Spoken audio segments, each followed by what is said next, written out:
Amar Allah Rabbul Alamin, the verse that I have recited from the Holy Quran. Allah subhanahu wa ta'ala said, Man dhal ladhi yuqridu Allah qardan hasana fayudaifahu lahu adafan kathira wallahu yaqbidu wa yabsutu wa ilayhi turja'un.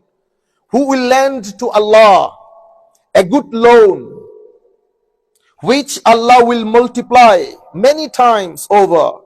It is Allah alone who decreases and increases wealth, and to Him you will all be returned. Man zal ladhi yuqridu Allah qardan hasana, কে আছে আল্লাহ রাব্বুল আলামিনকে ঋণ দেবে, good loan, ঋণ দেবে। ফায়ুদাইফাহু লাহু আদাফান কাসীরা, তো আল্লাহকে যদি আপনারা ঋণ দেন, আল্লাহর ঋণ গ্রহীতা, আপনি ঋণ দাতা, তো আল্লাহ রাব্বুল আলামিন ঋণ গ্রহীতা হিসেবে আপনার টাকাকে, আপনার ধন দৌলতকে মাল্টিপ্লাই করবে।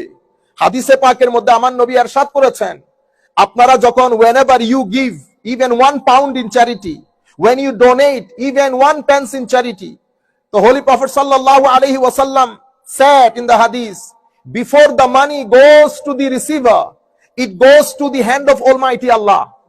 Allah subhanahu wa ta'ala then keeps it with him and grows it up.